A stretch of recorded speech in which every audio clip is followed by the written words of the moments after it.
Ew, gotta get rid of this old Backstreet Boys t-shirt. Tell me why. Because it stinks, boys. Tell me why. I've washed it so many times, but the odor won't come out. Tell me why. No, you tell me why I can't get rid of this odor. Have you tried Downy Rinse and Refresh? It doesn't just cover up odors, it helps remove them. Wow, it worked, guys. Yeah.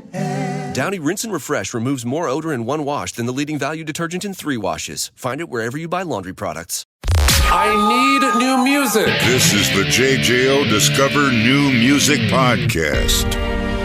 Is it heaven up there because it's hell down here? Is it heaven up there because it's hell down here? I can feel you, I feel the tears in your eyes.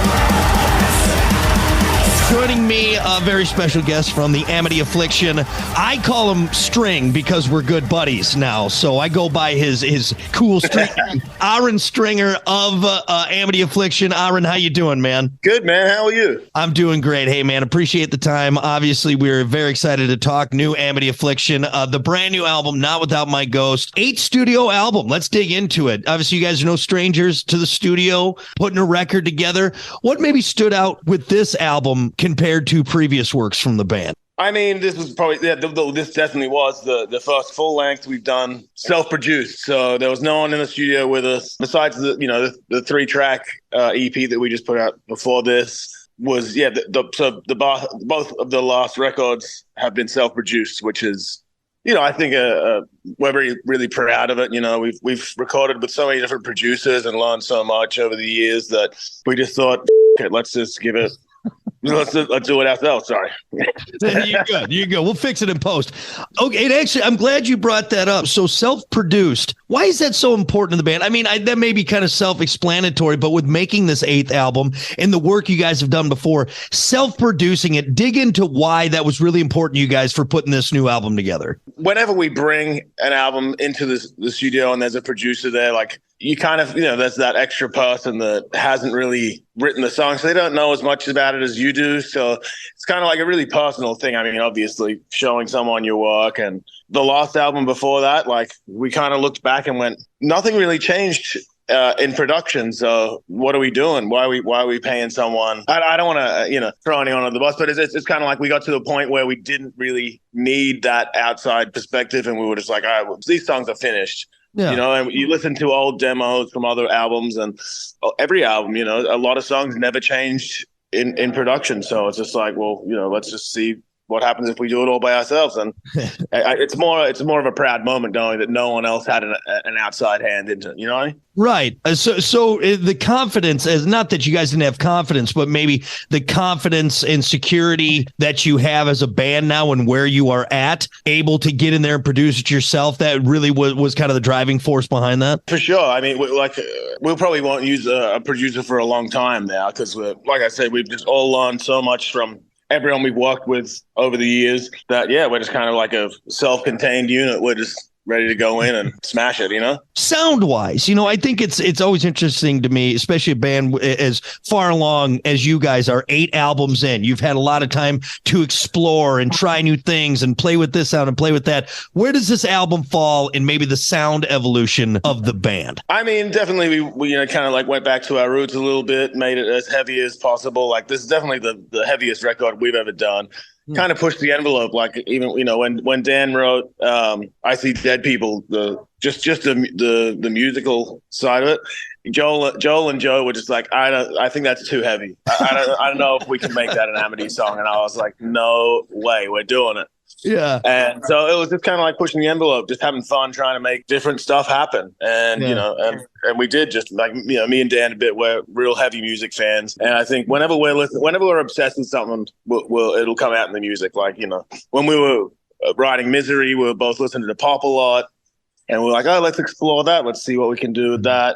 This time we were just like, balls to the wall. Let's make this, as heavy as we possibly can, and it was fun. I love it. Do you got a favorite track on the album? Maybe one that really speaks to you? Well, my favorite is "It's Hell Down Here," which I, thought was going to be the single for sure. And our manager's like, it's not a hit. It's not a It's not a single. You know, record labels are always like that. They try and push you to.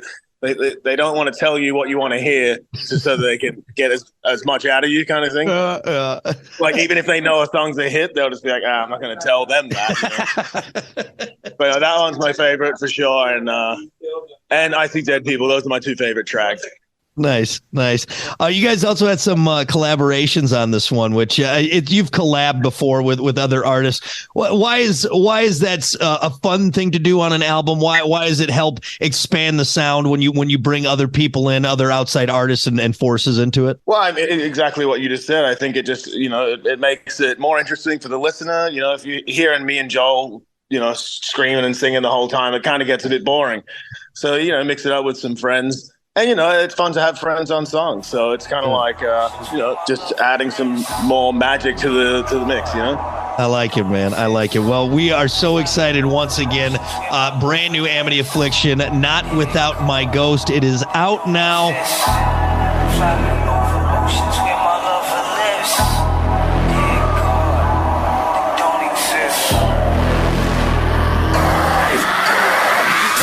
Listen, rate, share, subscribe. Discover new music now at WJJO.com, in the JJO app, or wherever you get your podcasts. Rock has a new interview every Thursday evening between 6 and 7. 94.1 JJO. I need new music. This is the JJO Discover New Music Podcast.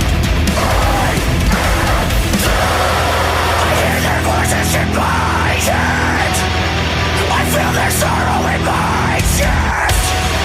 I see the portion of it.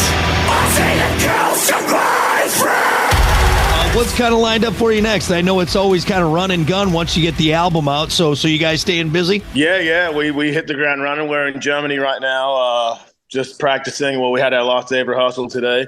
Then we hit. Where are we playing tomorrow, Sean? We're playing with Parkway Drive. Leipzig. In Leipzig, so that should be fun. Nice. First time we've ever supported Parkway over here, and that they're gigantic, so it should be a really fun show. And then we're going back with them to the U.S. for the Monsters of Oz tour. So nice. Yeah, it's gonna be fun.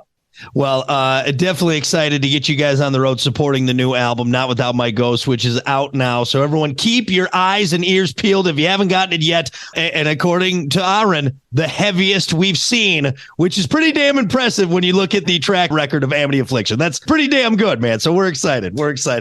Before you go, I do this thing called rapid fire. I do it with everyone. Since you're from Australia, I want to tweak it a little bit and do the Australian version of rapid fire. Fair enough? That sounds good. All right. No wrong answers. Just go with your gut. Okay.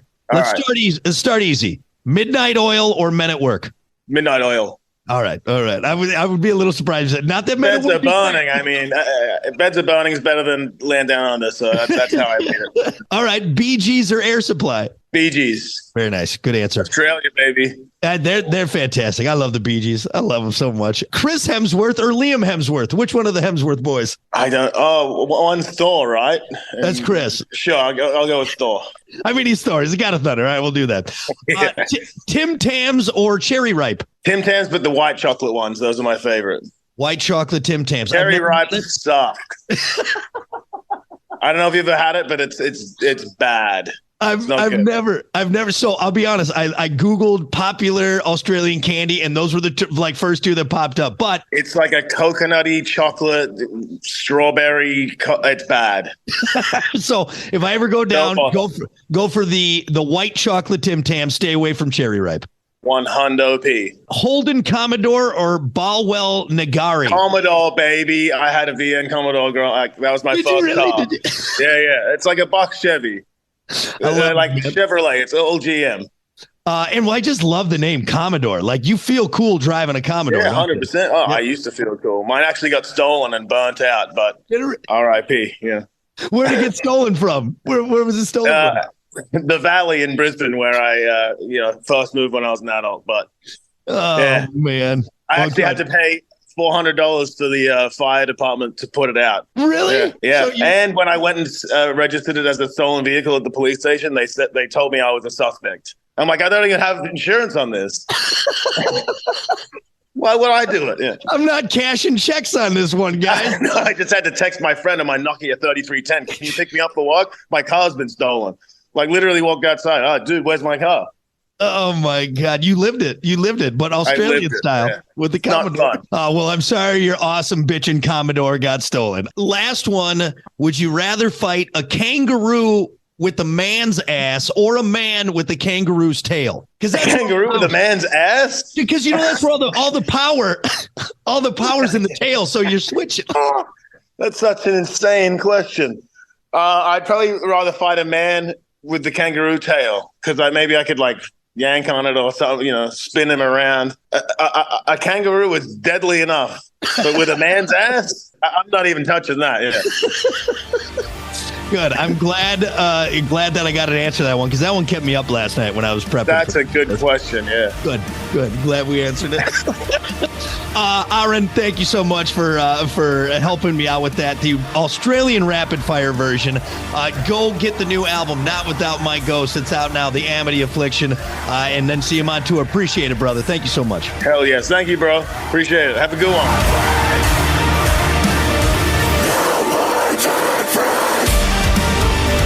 Listen, rate, share, subscribe. Discover new music now at WJJO.com, in the JJO app, or wherever you get your podcasts. Rock has a new interview every Thursday evening between 6 and 7. 94.1 JJO.